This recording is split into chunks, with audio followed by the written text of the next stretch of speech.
La la la la la la la la la la la la la.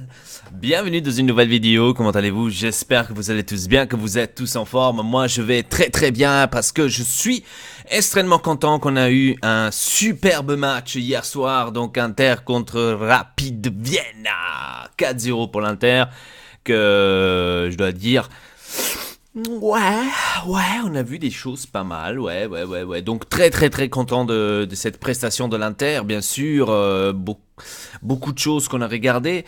On a vu Perisic enfin retourner à la vieille forme de Perisic, donc ce que tout le monde s'attendait, heureusement mieux tard que jamais.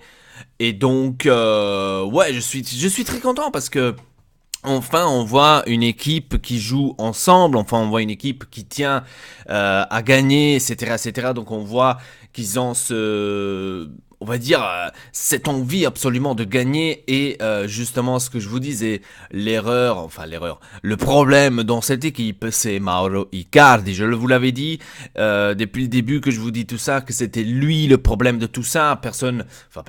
La plupart, celui qui soutenait Mauro Icardi ne voulait pas le croire, hein, disait que non, ce n'est pas vrai, c'est pas lui le problème, etc., etc. Et voilà, maintenant on a eu le résultat, que c'est bel et bien lui le problème de cette équipe. Comme par hasard, maintenant on commence à gagner, presque. C'est ça en fait la différence que je parlais aussi la dernière fois avec un pote, ce que je disais. Moi je n'ai pas besoin par exemple d'un joueur qui me fait 100 et quelques buts, que parce qu'après on pourra dire ouais bon on a un joueur à 100 quelques buts. Moi je préfère une équipe comme celle-là qu'on avait vue justement hier soir, mais qui a plusieurs joueurs qui marquent. Donc c'est pas seulement un. Donc là c'est vraiment Politano marque, Ranocchia marque, Perisic il marque aussi, Lautaro Martinez il marque aussi, etc., etc. Donc tous les joueurs pratiquement peuvent marquer, hein. Donc on a vu aussi le week-end passé Ambrosio qui a marqué.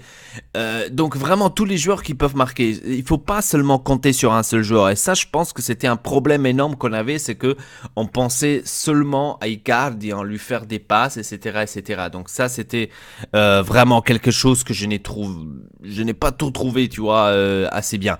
Et je suis content que ce problème-là on l'a liquidé. On a vu enfin une belle équipe. On a vu aussi un bon Nainggolan, même s'il n'a pas tiré, même s'il n'a pas fait vraiment des énormes occasions de tir ou quoi que ce soit.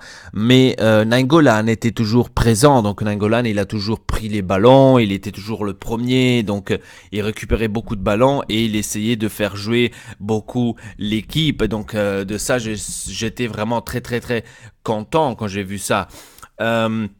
Cédric aussi, de son côté, il a fait un énorme match. Donc Cédric, vraiment, ça m'a pas déplu non plus. Vraiment extraordinaire, hein. Donc Skriniar, rien à dire. Le mur, franchement, rien à rapprocher. On avait quoi encore? Mieux le terrain, Brozovic, il a aussi très très bien joué. Borca Valero, je l'ai bien vu aussi. Celui qu'on voit d'habitude. Le plus, bien sûr, qui m'a flashé, c'est Perisic, que enfin on a vu cette évolution, enfin on a vu le Perisic qu'on s'attendait tous, enfin ça c'est arrivé. Voilà, donc le but de Lautaro Martinez, pour moi c'était son but à lui. Donc les buts en général, celui-là de Perisic m'a plu de plus. Franchement, celui-là de Perisic, je m'y attendais pas du tout qu'il allait faire un but comme ça. Franchement, très très bien, il a passé le gardien. Là, c'est un moment où tu dis, maintenant il va tirer dehors. Tu vois, quand il passe le gardien, il est tout seul, maintenant il va tirer dehors.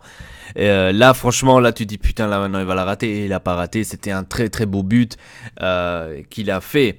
Le plus faible, je pense, dans ce match, malheureusement, il faut le dire, hein, le plus faible, c'est Antonio Candreva, qui n'arrive pas à marquer avec un but vide, hein, sans gardien, etc. Il n'arrive pas à le marquer. Je comprends pas le problème de Candreva. Qu'est-ce qu'il y a en ce moment? Il est en train de caler lui aussi. Ouais, donc tout le monde est en train de le critiquer, bien sûr, dire ici et là, Candreva, ça marche pas, nanana. Mais bon, Candreva, ouais, on le sait, ça fait déjà des années, 2, je crois, 3 années qu'on le voit que Candreva n'est plus vraiment le Candreva qu'il y avait à l'époque à la Lazio. etc., etc. Donc Candreva est en descente, ça vaut pas la peine que maintenant sa femme écrit sur Twitter à nouveau des choses, comme elle avait fait aussi la dernière fois par rapport à Candreva, qui le fait pas tellement jouer, etc., etc. Donc là, si je serais quand même sa femme, je serais un tout petit peu moins, tu vois, délirant, on va dire. Parce que là, quand même, hein, voilà, c'était pour moi le plus faible, c'était Candreva. Après le reste, tous les joueurs, je les ai bien vus, donc il n'y a vraiment rien de à dire, vraiment rien à dire. Pour une fois, même rien à dire à Perisic, ça c'est déjà quand même une grosse nouveauté. Rien à dire à Perisic, c'est quand même pas mal. Donc je suis très content, on est en huitième de finale, donc aujourd'hui à 1 heure il y a les tirages au sort, donc très bientôt, hein. Je suis en train de tourner, il est midi 14. Donc à 1 heure il y a les tirages au sort, on va savoir contre qui on va jouer. Euh, donc on peut vraiment, comme j'ai bien compris, jouer même contre le Naples, c'est-à-dire que là il n'y a pas de choses, il n'y a pas de tolérance. Donc là c'est vraiment tous contre tous. Ok, donc on va se concentrer maintenant pour dimanche contre Fiorentina et après on verra pour le reste qu'est-ce qui va se passer en Europa League, qui on aura, contre qui, etc., etc. Après, au fur et à mesure, on va se concentrer sur cela, hein. Je suis vraiment content parce que cette fois-ci, enfin, les joueurs, ils ne disent pas que l'Europa League, ça ne sert à rien comme ils avaient fait les autres années, hein. La dernière fois qu'on était en Europa League, ils l'ont pratiquement jeté en l'air parce qu'ils n'avaient pas envie de la jouer. Et là, enfin, on voit une année où ils ont vraiment envie de passer en Europa League et ça m'a fait vraiment plaisir. Donc, huitième de finale. Maintenant, on verra contre qui on va jouer, on verra contre qui on va disputer le prochain match en Europa League. Maintenant, bien sûr, comme je vous ai dit, on va se concentrer à la Fiorentina, que ça va être aussi un match très très difficile. La Fiorentina de Pioli, donc on verra tout simplement ce qui va se passer prochainement. Donc, on espère pouvoir continuer de cette manière-là.